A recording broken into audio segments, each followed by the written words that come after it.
Terwyl Stellenbosch brand, verduidelik 3 uiteenlopende Afrikaanse vroue hoekom hulle pro-Engels is. Stellenbosch se studente was die letsels van verdere betogings op kampus af en taalvegters skop vas teen professor Wim de Villiers se pro-Engelse taalplan.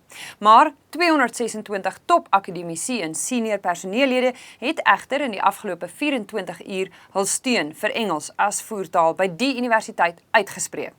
So is 'n oorwegend Engels Stellenbosch so 'n slegte idee? Zelda Legrandsie dink nie Afrikaans word bedreig nie. Soos die skoonmaak van die beelde wat vir ons gewys het, daar gaan altyd mense wees wat passievol voel oor ons kultuur en oor ons taal. Ek voel nie bedreig nie. Ek praat elke dag Afrikaans, ek lees Afrikaans, ek het vermaaklikheid in Afrikaans.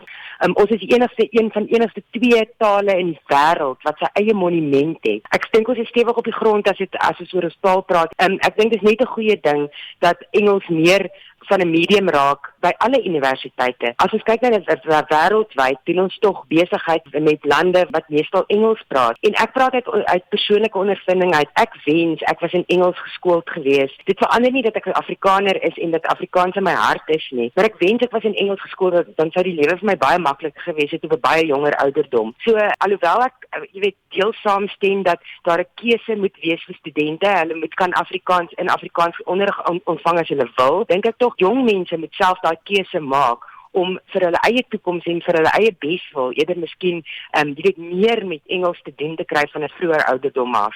'n Afrikaanse onderwyskenner en aktivis glo Stellenbosch leef nog in sy eie apartheid skadu. Die realiteit is dat Stellenbosch bestaan as gevolg van apartheid.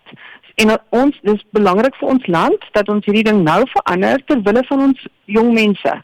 Die probleem is dat jong mense in Stellenbosch in 'n gemaksone leef, 'n klomp Afrikaner kinders wat lekker saam met ander Afrikaners kinders kuier en nie voorberei word vir die werksplek waar hulle moet in Engels lees en gemaklik wees met diverse kulture en agtergrond nie.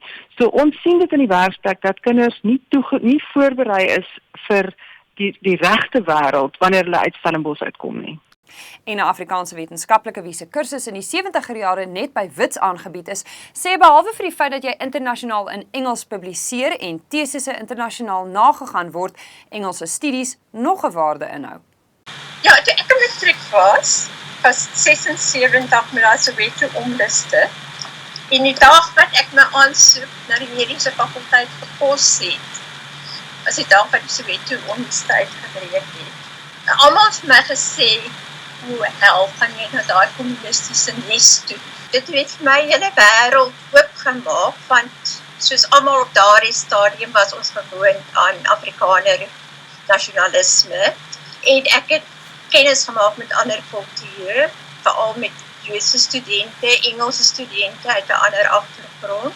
Ons het swart tutors ook gehad, so dit het die hele wêreld vir my oopgestel wat ek noodwendig nie as 'n Afrikaner kind in 'n nasionale opset sou doen nie. Ek het meer begrip begin kry vir die mense wat nie dieselfde regte het nie. Is jy pro-Engels? Tweet by Netwerk 24 met die hitsmerk Top Stories of e-pos nuus by netwerk24.com.